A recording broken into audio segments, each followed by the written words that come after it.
Dos hombres y un destino: conquistar todo el mundo conocido. Los dos hombres dedicaron su vida a esta tarea. Los dos se quedaron muy cerca de lograrlo. Pero, ¿quién fue más grande?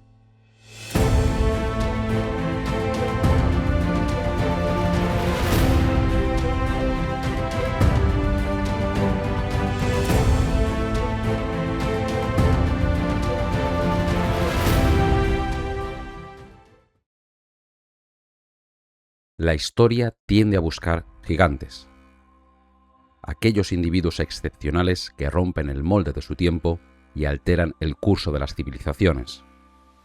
La antigüedad clásica nos legó dos nombres que aún resuenan con una fuerza inusitada: Alejandro de Macedonia y Cayo Julio César.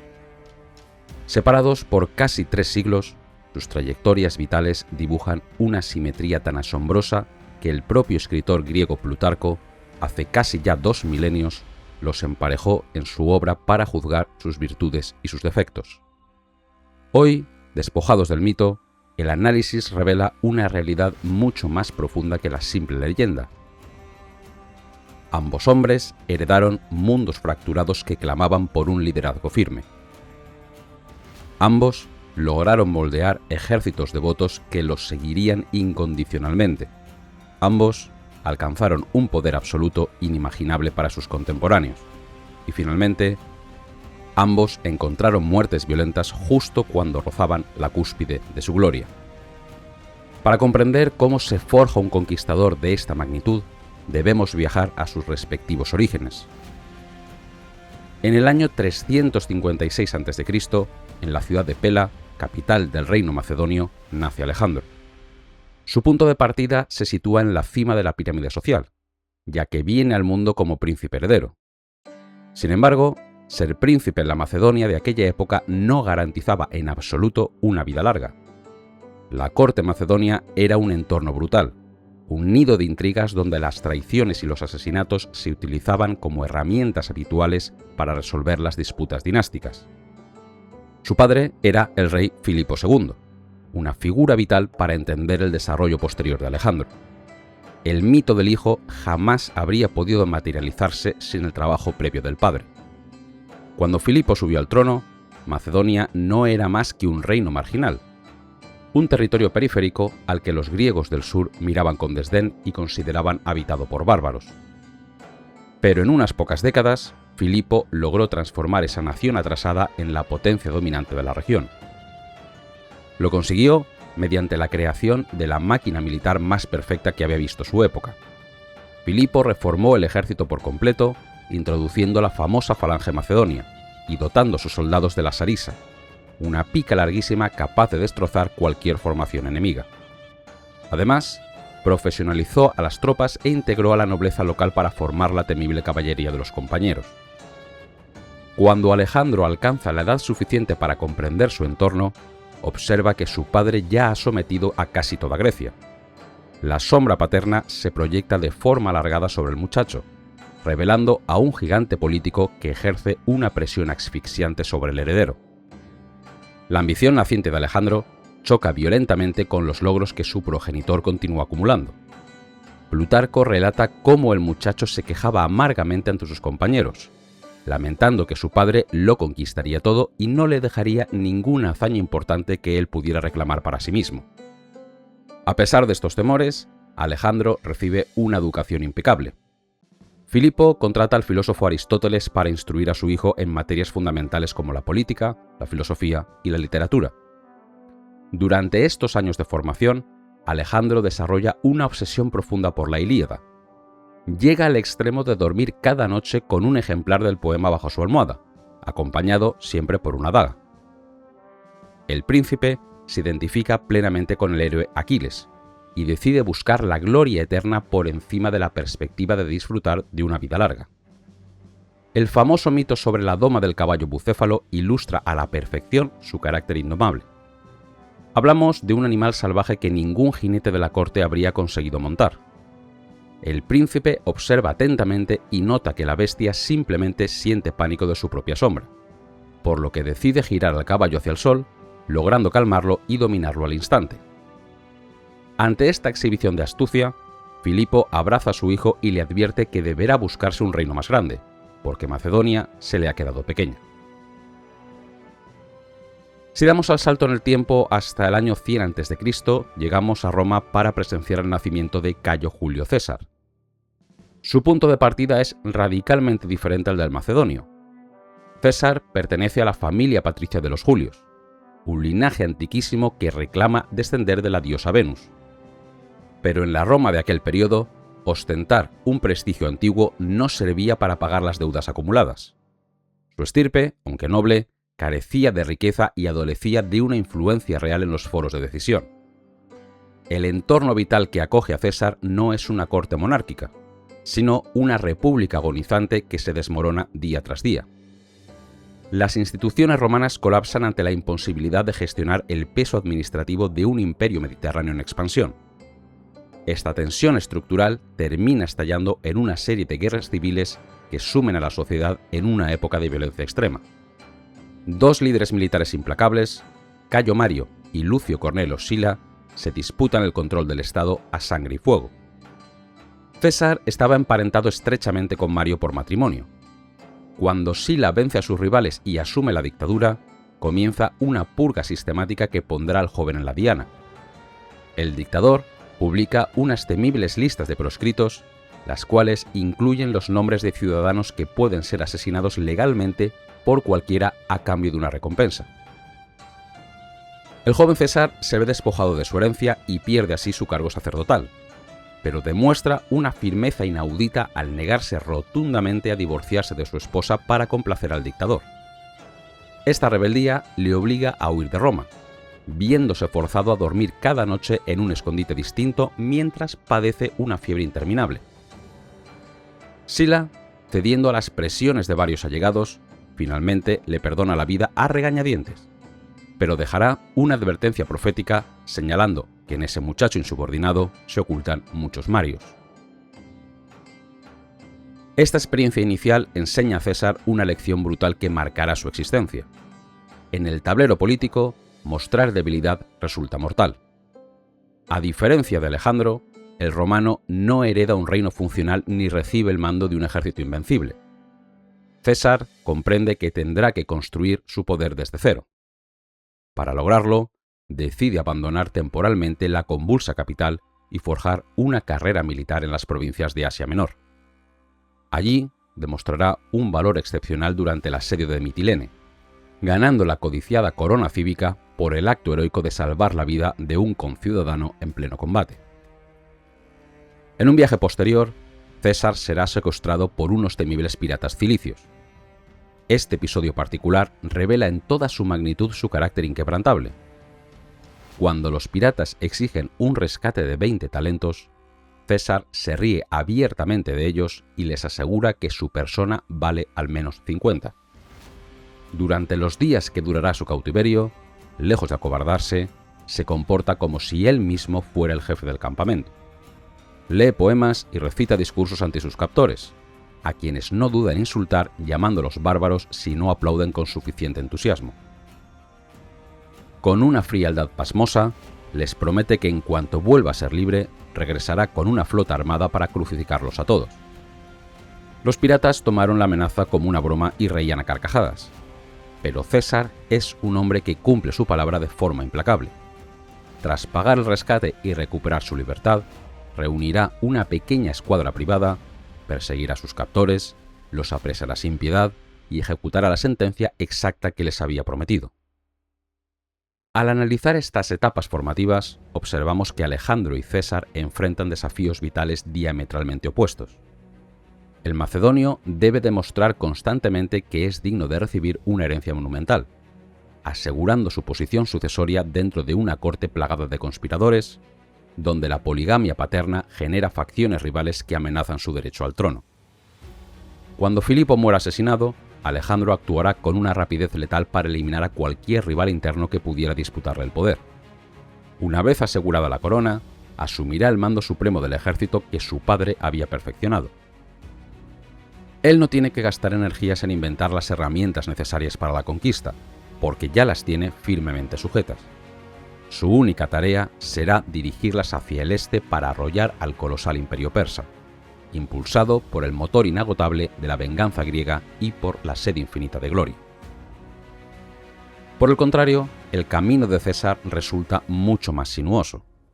El patricio debe escalar pacientemente los peldaños de la compleja carrera política, sabiendo que cada ascenso requiere inversiones de dinero y un enorme apoyo popular.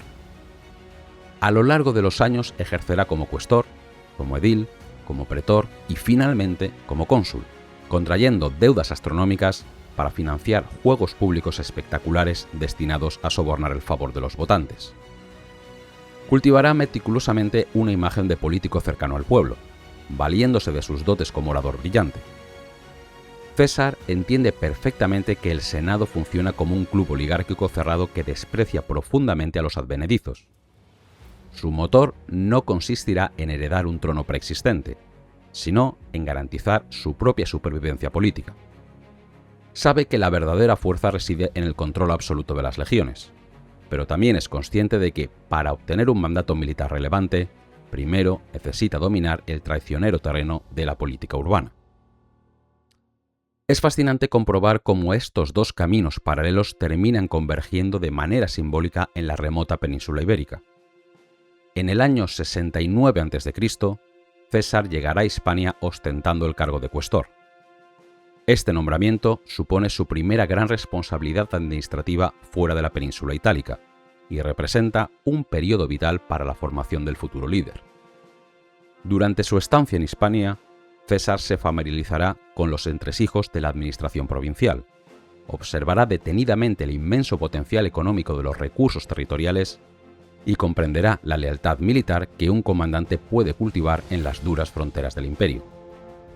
Durante un viaje de inspección a la poderosa ciudad de Gades, decidirá visitar el famoso templo dedicado a Hércules. En el interior de este recinto sagrado, se topará de frente con una imponente estatua que representa a Alejandro Magno. César se detendrá a contemplar la figura en bronce del rey macedonio y de pronto, ante el asombro general, comenzará a llorar desconsoladamente. Sus acompañantes, desconcertados por la repentina muestra de vulnerabilidad, le preguntarán de inmediato el motivo de sus lágrimas. La respuesta que ofrece César nos muestra a la perfección por qué la vida de César y de Alejandro son dos caras de la misma moneda. El romano responderá, embargado por la frustración, que a su misma edad Alejandro ya había logrado conquistar el mundo entero, mientras que él todavía no había protagonizado ninguna hazaña memorable que justificara su paso por la historia.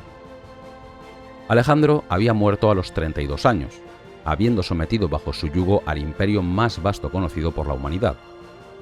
César acababa de cumplir exactamente esa misma edad frente a la estatua, y es dolorosamente consciente de que no pasa de ser un funcionario provincial acorralado por unas deudas inmensas. Este encuentro representará un punto de inflexión definitivo en su existencia. La enorme sombra de Alejandro golpea sin piedad el orgullo indomable del patricio, provocando un violento despertar. César comprenderá en ese instante preciso que el tiempo se agota inexorablemente. Sabe que nadie le entregará la gloria, sino que tendrá que salir a arrebatarla por la fuerza si quiere inscribir su nombre en la eternidad. Mientras Alejandro cruzó rápidamente el mar hacia Asia Menor para cortar el nudo gordiano y desatar una tormenta perfecta sobre Oriente, César asume que su destino pasa por volver a Roma. Sabe que allí deberá tejer alianzas políticamente imposibles y conseguir el mando de un ejército leal que le permita escribir su propia epopeya en las llanuras de la Galia.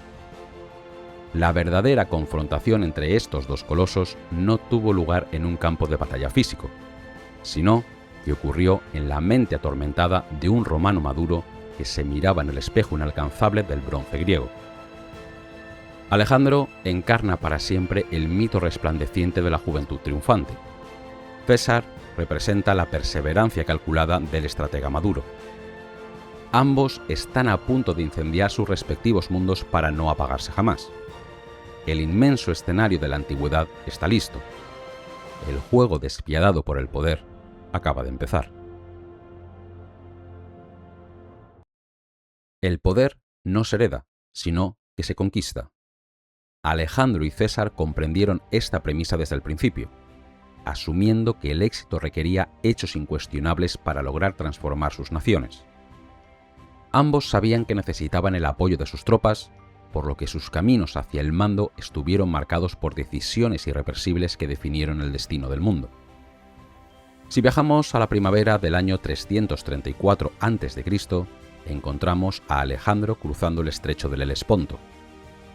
Antes de tocar tierra, el macedonio lanzará una jabalina contra la costa para reclamar ese continente como un territorio ganado por la fuerza.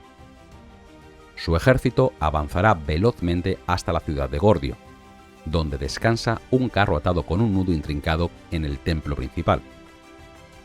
La leyenda local asegura que quien deshiciera esa cuerda dominaría el mundo entero. Alejandro se acercará al objeto sagrado para examinar las ataduras, pero no encontrará los cabos sueltos por ninguna parte mientras sus generales observan la escena en un silencio tenso. Un fracaso público representaría un augurio terrible para la expedición, pero la paciencia nunca figuró entre las virtudes macedonias.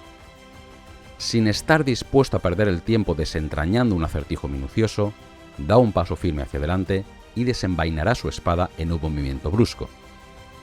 De un tajo cortará la soga milenaria, afirmando con voz potente que da igual cómo se desate el obstáculo. El nudo gordiano ilustra su filosofía militar, demostrando que los problemas complejos se destruyen mediante la acción directa. 285 años después, César se enfrentará a su propio límite en el año 49 a.C., cuando el Senado exige su dimisión tras una campaña espectacular en la Galia. Sus enemigos aguardan en la capital para despojarle de su inmunidad legal y someterle a un juicio político, por lo que el patricio se detiene a las orillas del río Rubicón. Este cauce modesto marca la frontera de Italia, un límite que la ley prohíbe cruzar con un ejército armado porque hacerlo significa declarar una guerra fratricida. César dudará durante toda una noche, evaluando detenidamente las consecuencias desastrosas de una rebelión abierta que provocaría un derramamiento de sangre, pero finalmente la ambición personal vencerá al respeto institucional.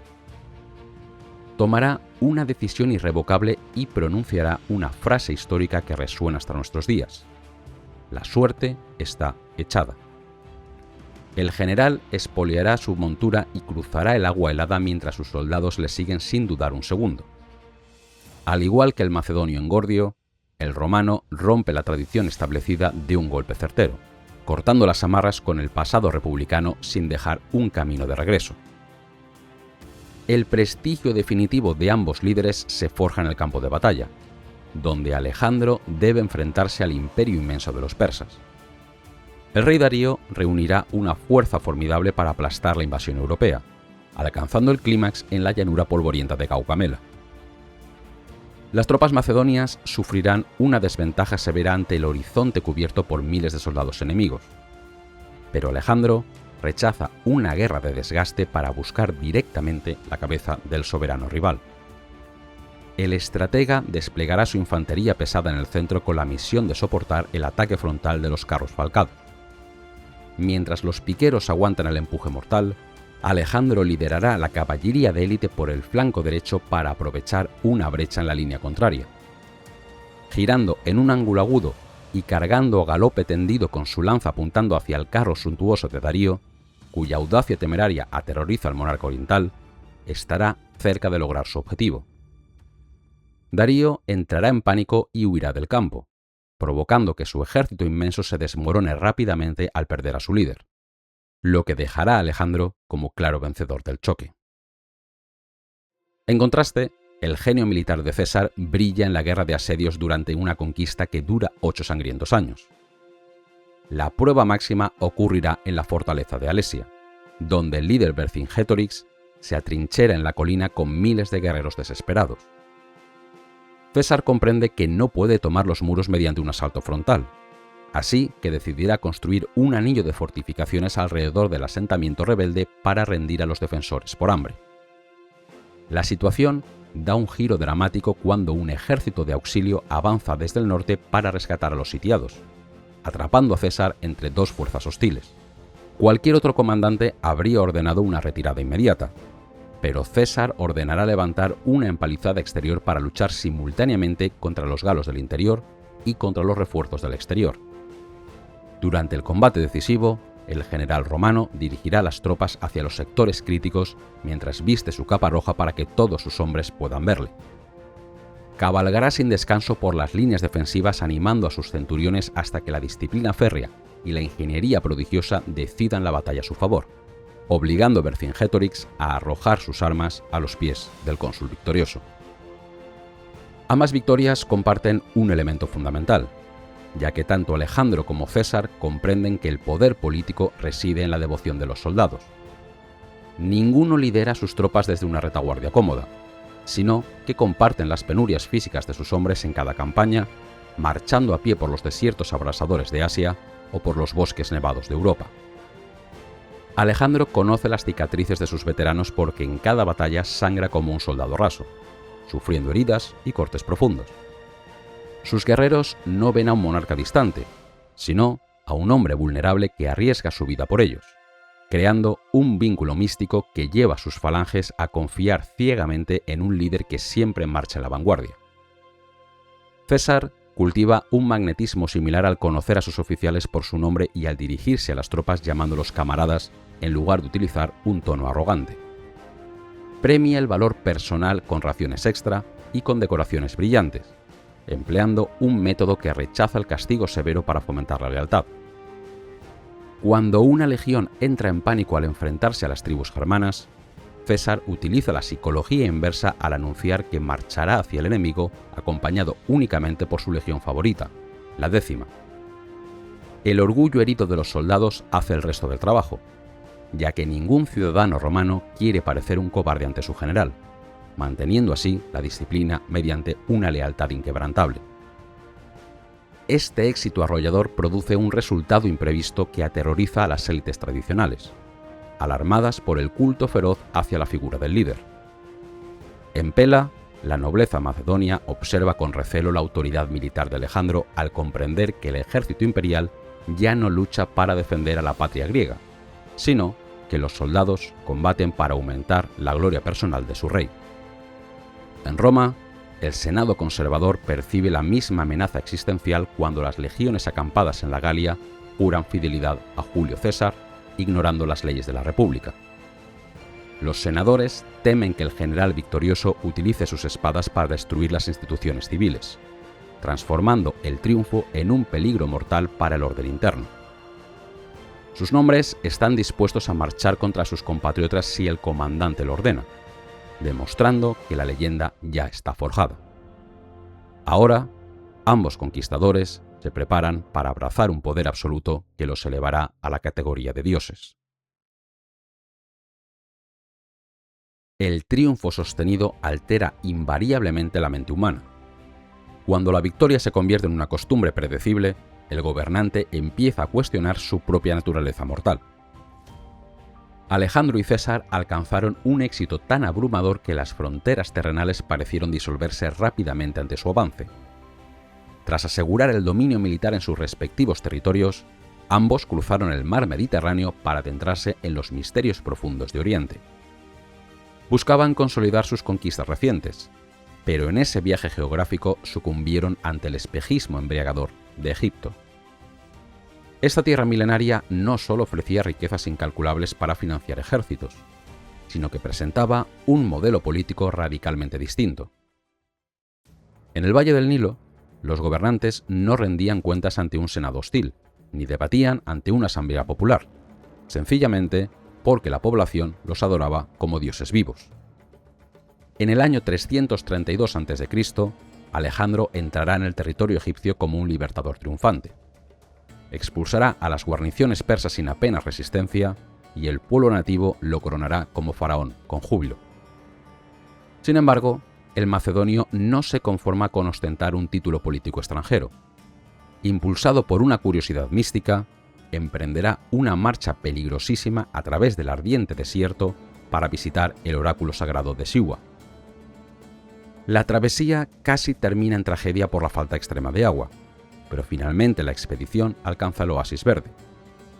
En el interior del recinto sagrado, el sacerdote principal los saludará con unas palabras solemnes que alterarán el curso de la historia. Lo declara formalmente hijo directo del dios Amón. A partir de ese momento preciso, la psicología del conquistador sufre una metamorfosis irreversible. Alejandro dejará de comportarse como un simple líder militar para abrazar una identidad divina innegable. Comienza así a creer sinceramente que su destino trasciende la condición humana básica. 3 siglos más tarde, César persigue a su rival derrotado hasta las costas cálidas de Alejandría. Al desembarcar, se ve envuelto sorpresivamente en una guerra dinástica encarnizada entre los herederos del trono tolemaico. Durante este conflicto palaciego, conocerá a la joven reina Cleopatra. La relación forjada entre ambos trascenderá rápidamente el romance pasional para convertirse en una alianza política trascendental. A través de la influencia de Cleopatra, el general romano contemplará de cerca el funcionamiento impecable de una monarquía helenística, una estructura absolutista heredera directa del imperio fragmentado de Alejandro. César también descubrirá un sistema eficiente donde la voluntad del monarca constituye la única ley válida en el Estado. Acostumbrado a las trabas institucionales constantes de la República Romana, esta visión de un poder incontestable resulta una tentación irresistible. El hombre maduro empieza a soñar con un ordenamiento nuevo para Roma. El contacto íntimo con las culturas orientales empuja a estos líderes victoriosos a tomar decisiones impopulares para proteger a los pueblos sometidos. Alejandro comprende rápidamente que no puede gobernar un territorio asiático inmenso apoyándose exclusivamente en sus lanzas macedonias. Necesita imperiosamente la colaboración activa de la nobleza persa local. Para facilitar esta asimilación pacífica, empieza a vestir ropas orientales exóticas y fomenta matrimonios masivos entre sus oficiales europeos y las princesas asiáticas. El propio rey toma varias esposas extranjeras para legitimar su posición ante los súbditos orientales. Pero el punto de fricción insalvable llega con la introducción de la prosquínesis. Este ritual tradicional de la corte persa obligaba a los visitantes a postrarse en el suelo ante la presencia augusta del monarca. Para los griegos libres, arrodillarse ante un hombre vivo constituía una aberración religiosa intolerable, puesto que representaba un acto de sumisión humillante reservado únicamente a las divinidades inmortales del panteón. Por su parte, César diseña una estrategia de asimilación diferente, aunque resulta igualmente ofensiva para las élites romanas tradicionales. En lugar de aniquilar a sus rivales tras concluir la guerra civil destructiva, impone una política sistemática de clemencia sin precedentes. Perdonará la vida a los senadores enemigos y capturados, les devolverá sus propiedades confiscadas y los restituirá en sus cargos públicos de responsabilidad. De manera simultánea, ampliará las bases de su poder otorgando la ciudadanía romana a poblaciones enteras de las provincias leales. Llegará incluso al extremo verdaderamente audaz de nombrar senadores a varios líderes galos y a partidarios hispanos provincianos, diluyendo así el monopolio histórico de las familias patricias ilustres. Esta generosidad calculada persigue el objetivo loable de cicatrizar las heridas abiertas del Estado, pero consigue un efecto psicológico desastroso. Los aristócratas sienten un odio vengativo al recibir el perdón público de un igual. Saben que aceptar la clemencia dictatorial implica reconocer inexorablemente la superioridad absoluta del vencedor sobre las leyes antiguas. La desconexión creciente entre los gobernantes divinizados y su base de apoyo militar provocará un descontento sordo que terminará estallando en rebeliones sumamente peligrosas.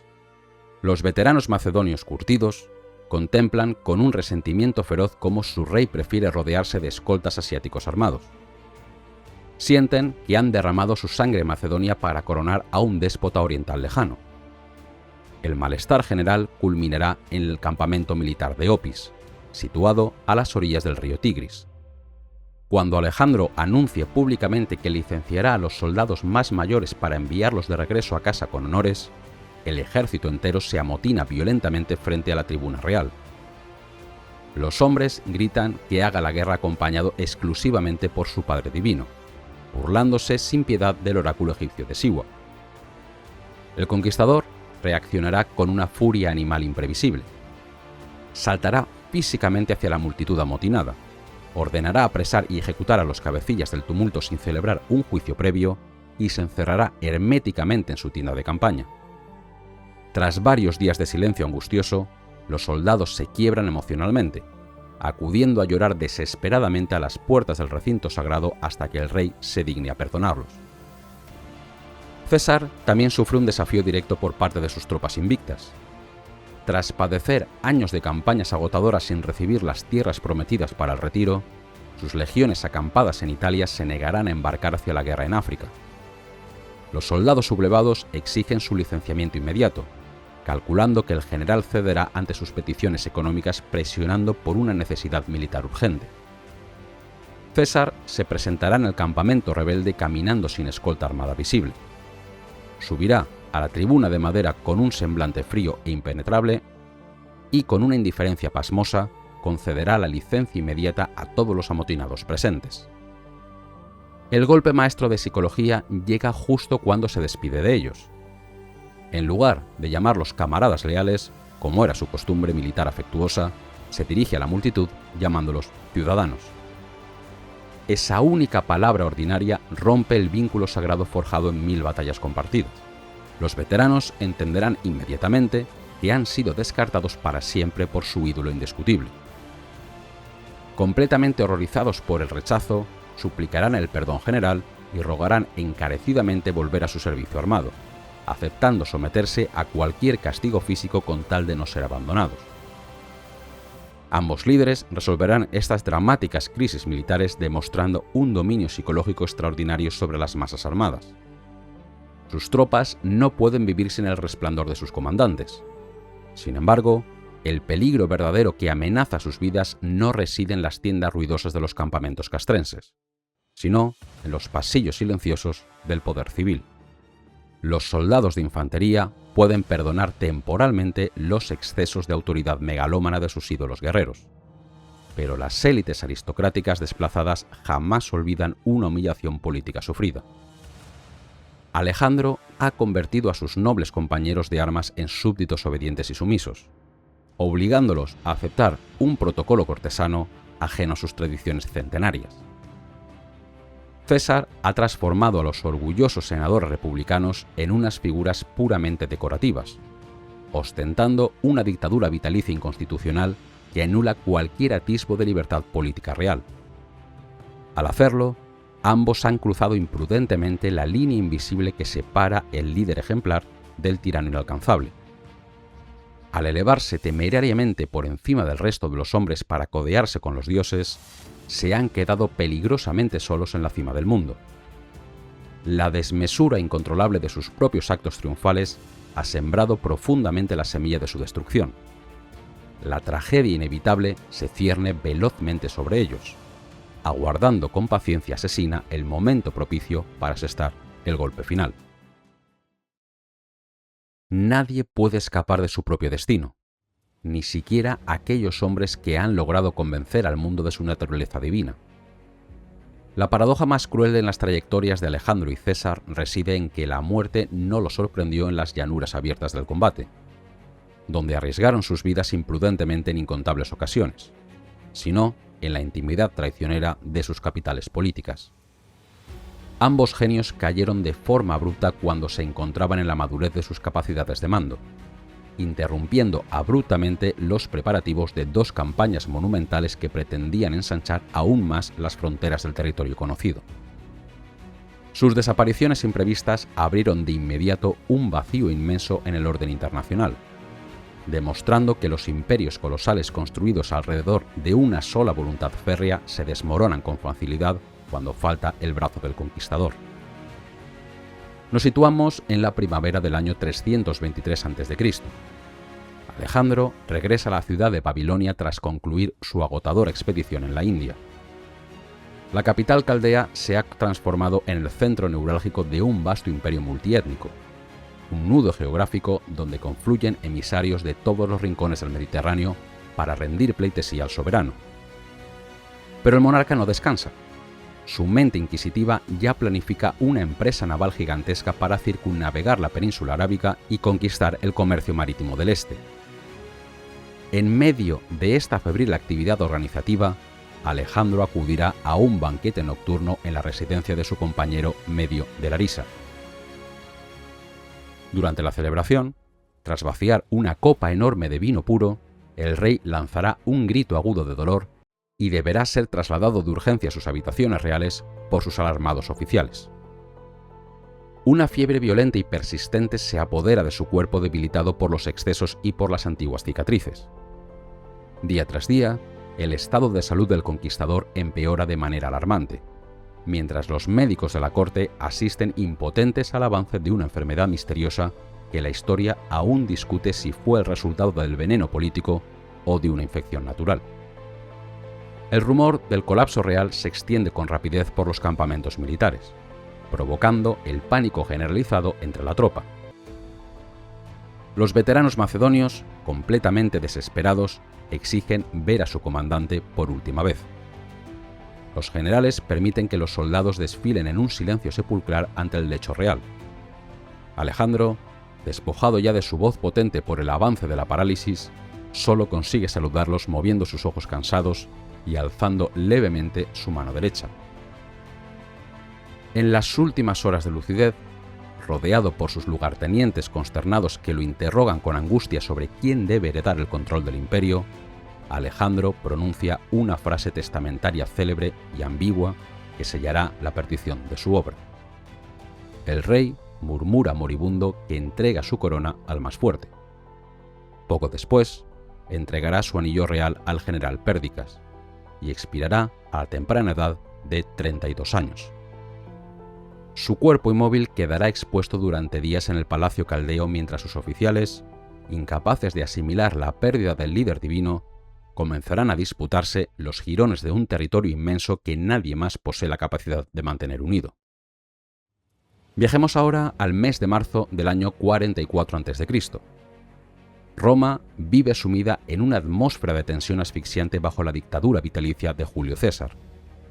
El patricio ha pacificado los frentes de la guerra civil, pero su acumulación escandalosa de honores públicos ha herido de muerte el orgullo de la aristocracia senatorial. César desprecia abiertamente los rumores constantes que advierten sobre una conspiración inminente contra su vida. Ha despedido a su guardia personal de jinetes hispanos, afirmando con altivez que es mejor morir de una vez que vivir bajo el temor perpetuo de la traición. Al igual que el macedonio en Babilonia, el dictador romano se encuentra en la víspera de una expedición militar colosal. En pocos días planea partir hacia Oriente para liderar las legiones contra el poderoso imperio parto, buscando vengar la derrota humillante de Craso y así consolidar la frontera oriental del estado. La víspera de los idus de marzo, los presagios funestos se multiplican en la capital itálica. Su esposa Calpurnia sufre pesadillas espantosas donde contempla el cuerpo ensangretado de su marido y le suplica de rodillas que no acuda a la reunión del Senado convocada en el teatro de Pompeyo. César dudará ante los ruegos conyugales, pero el conspirador Décimo Bruto lo convence para que no muestre debilidad cancelando la sesión por los temores de una mujer. El dictador avanzará por las calles ruidosas de Roma con su litera real. Durante el trayecto, un ciudadano llamado Artemidoro le hará entrega de un papiro urgente que detalla los nombres de todos los conjurados, pero el general guardará el documento entre sus ropas sin leerlo, postergando su revisión para un momento posterior. Al entrar en la sala de reuniones de la curia, César se sentará en su silla curul. Los conspiradores se aproximarán al magistrado simulando presentar una petición humanitaria legítima para conseguir el regreso de un exiliado político. De pronto, un senador tirará de su toga para descubrirle el cuello. Es la señal convenida para el ataque. 23 puñaladas rasgarán el cuerpo del dictador. César luchará con furia ciega contra sus agresores hasta que distingue entre la multitud el rostro familiar de Marco Junio Bruto, un joven aristócrata al que había perdonado la vida y protegido como a un hijo. Al comprender la magnitud de la traición íntima, el cónsul cesará su resistencia física, se cubrirá el rostro con el pliegue de su toga púrpura y caerá desplomado al pie de la estatua de mármol de Pompeyo, su antiguo rival en la guerra civil. Las muertes imprevistas de ambos líderes generaron de inmediato crisis institucionales gigantescas que transformaron el mapa político de la antigüedad, aunque los resultados de sus testamentos tomaron rumbos completamente diferentes. La muerte de Alejandro descabezó el imperio macedonio de un solo golpe fulminante, ya que carecía de un heredero legítimo con la edad suficiente para reclamar el trono con autoridad indiscutible. La frase ambigua del soberano invitando al más fuerte a tomar el control desató una serie destructiva de guerras civiles entre sus generales, los diádocos. Estos antiguos compañeros de armas se masacraron mutuamente durante décadas, asesinando a la madre, a las esposas y al hijo póstumo del rey, para eliminar así cualquier rastro de la dinastía de Alejandro. El imperio universal unificado por las lanzas de la falange se fragmentó permanentemente en varios reinos helenísticos independientes que debilitaron así el poder de Macedonia. Por el contrario, el magnicidio de César no logró restaurar la libertad de la República Romana que los asesinos pretendían defender con sus dagas. Los conspiradores cometieron el error estratégico monumental de eliminar al dictador pero conservar intacto el testamento legal del difunto, el cual custodiaban las vírgenes vestales. Al abrirse el documento secreto ante el pueblo romano, la sorpresa conmocionó a los foros políticos. César no entregaba el control del Estado a sus lugartenientes militares maduros como Marco Antonio, sino que nombraba como heredero principal a su joven sobrino nieto de 18 años, Cayo Octavio. Además, el testamento legaba una suma generosa de dinero a cada ciudadano de Roma y donaba sus jardines privados para el disfrute público. Esta generosidad póstuma encendió la furia de las masas populares contra las infames familias aristocráticas que habían asesinado a su benefactor. El vacío de poder no destruyó la obra de César, sino que aceleró la liquidación definitiva del obsoleto sistema republicano. Octavio adoptó el nombre de su padre adoptivo y reclamó con gélida astucia la herencia política legítima del dictador, utilizando la devoción inquebrantable de las legiones veteranas para perseguir y aniquilar a los asesinos de los idus de marzo. La muerte del macedonio fragmentó una monarquía unida. La muerte del romano consolidó los cimientos institucionales de un imperio universal imperecedero. Alejandro dejó un vacío que nadie pudo llenar. César diseñó un mecanismo legal que encumbraría a su sucesor hacia el dominio absoluto del mundo mediterráneo. La muerte no siempre detiene los proyectos humanos.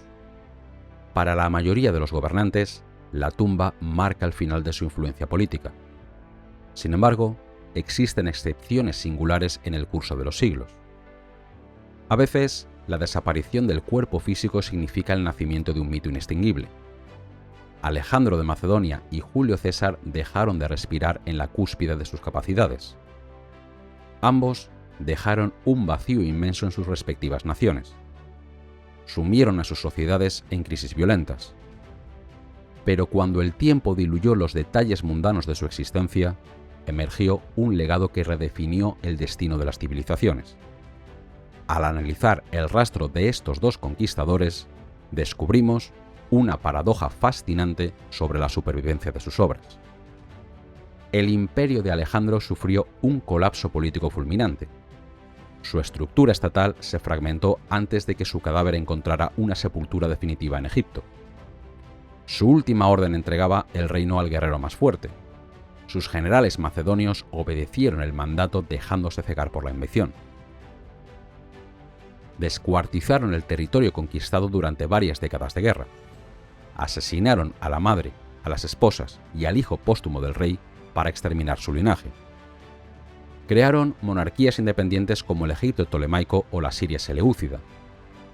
La unidad territorial desapareció de un plumazo. Alejandro fracasó en la tarea vital de asegurar una sucesión pacífica. Su imperio carecía de instituciones que pudieran sobrevivir sin la voluntad de su creador. A pesar de este desastre institucional, la expedición asiática desencadenó un triunfo cultural asombroso. La marcha incesante de las tropas rompió el aislamiento de los pueblos antiguos. Alejandro esparció la lengua griega desde las costas del mar Egeo hasta las estribaciones de la cordillera del Himalaya. En su camino, fundó decenas de ciudades. Estas urbes levantaron gimnasios, teatros y bibliotecas en el corazón de Asia. Alejandría se erigió como el faro del conocimiento universal. En sus calles de trazado regular convivieron científicos griegos, filósofos egipcios y comerciantes judíos. Esta mezcla originó el período helenístico. Incluso el arte budista comenzó a esculpir figuras divinas que vestían togas griegas. Alejandro no logró mantener un mapa unificado, pero sí construyó un influjo cultural que dominó Oriente durante un milenio. La herencia de César recorrió un camino opuesto. El patricio fue apuñalado por unos senadores que pretendían salvar una república moribunda. Sin embargo, las puñaladas de los asesinos solo lograron acelerar la gestación de un imperio autoritario. César no dejó el gobierno en manos de sus lugartenientes, sino que diseñó un testamento magistral. Nombró como heredero a su sobrino, el joven Octavio. Este muchacho heredó el nombre del dictador y utilizó su fortuna para ganar las lealtades de las legiones. Octavio aniquilaría a los enemigos y terminaría de liquidar las asambleas del Estado republicano, instaurando finalmente un sistema monárquico que garantizó la paz interna. Roma florecería así durante siglos apoyada en los cimientos que César había construido. El genio del dictador no se limitó a la táctica bélica, sino que abarcó la administración civil. Impulsó la romanización de los dominios conquistados, otorgó derechos a las poblaciones provinciales, integró a los pueblos sometidos en la maquinaria de las instituciones, redactó leyes para ordenar los municipios de Italia y proyectó obras para embellecer la capital. Su mente analítica reformó incluso la manera de medir el tiempo. Introdujo el calendario juliano, un sistema astronómico que organiza nuestros días en la actualidad. César aniquiló el régimen tradicional de su patria, pero dotó a la civilización de una armadura tan sólida que logró gobernar el mundo sin rival. La permanencia de ambos líderes resulta evidente al observar el lenguaje del poder. El apellido de César trascendió su origen familiar para transformarse en un título de soberanía. Todos los emperadores posteriores lo adoptaron como una insignia de legitimidad. Cuando el Estado desapareció, el prestigio de ese nombre continuó vivo en la memoria de Europa. Los monarcas utilizaron derivados de esa palabra para bautizar sus propios regímenes. Los kaisers de Alemania y los zares de Rusia invocaban el fantasma del dictador para justificar su autoridad. Buscaban revestir su figura con el eco invencible de aquel general que había cruzado el río Rubicón. Por su parte, la memoria de Alejandro inundó las tradiciones orales de Oriente. Su recuerdo superó la historia para adentrarse en el terreno de la fábula. En la cultura islámica, el rey adoptó el nombre de Iskandar. Se convirtió en el protagonista de poemas épicos. Las crónicas medievales lo transformaron en un profeta guerrero, en un viajero incansable que buscaba la fuente de la juventud o en un rey sabio que dialogaba con los brahmanes. Mientras César perduró como el arquetipo del gobernante, Alejandro se coronó como el protagonista del romance de aventuras más extendido de la historia. Sus nombres se proyectaron pesadamente sobre cualquier hombre que ansiara alcanzar la gloria. Todo líder tendría que medirse contra el baremo de sus victorias. Los propios romanos sufrieron una fascinación constante por el macedonio. Pompeyo imitó el peinado de Alejandro para capturar un reflejo de su carisma. El propio Octavio Augusto visitó la tumba del conquistador en Alejandría para rendirle honores fúnebres. El emperador Trajano viajó hasta las costas del Golfo Pérsico tras vencer a los partos. Allí vio partir los barcos hacia la India y lloró de frustración. Lloró porque su edad madura le impedía seguir los pasos del héroe griego. El recuerdo de Alejandro actuaba como un aguijón en el orgullo de los comandantes. En la era moderna, esta influencia no hizo más que crecer. Los líderes europeos estudiaron los textos de Plutarco y los diarios de César como si fueran manuales de guerra. Figuras inmensas como Napoleón Bonaparte analizaron sus movimientos en el campo de batalla. Intentaron descifrar el secreto de la empalizada de Alesia o la audacia de la llanura de Gaugamela. Alejandro y César sirvieron como los espejos donde la vanidad humana justificó su sed de dominio. fueron el canon supremo del genio militar. Demostraron que un solo individuo podía alterar el orden de los mapas y cambiar el curso del destino. Hace casi 2000 años, el erudito Plutarco decidió emparejar la vida de estos hombres en un texto biográfico. Su objetivo era explorar el alma humana. Quería mostrar cómo las virtudes elevan al hombre y cómo los vicios precipitan su caída. Plutarco comprendió que la comparación revelaba la esencia del liderazgo. Hoy, apoyados en la perspectiva de los siglos, podemos emitir un juicio desapasionado que trasciende el veredicto moral de la antigüedad. Sus vidas fueron dos modelos de conquista, dos formas de ejercer el dominio sobre la tierra. Alejandro encarna el resplandor de la juventud. Fue un meteoro que arrasó las bases del imperio persa. Su motor era la pasión irracional por la aventura, un deseo de alcanzar el final de la geografía. César representaba la brillantez de la madurez. Fue un arquitecto que desmontó una república inoperante pieza por pieza. Su motor fue la supervivencia política y la creación de un sistema apoyado en la eficiencia. Ambos hombres apostaron su existencia en un envite por la supremacía y pagaron el precio por su osadía. Pero al hacerlo, cruzaron la frontera de la mortalidad para grabar sus nombres en la historia. La humanidad retrocede ante su paso para abrir la puerta de la leyenda.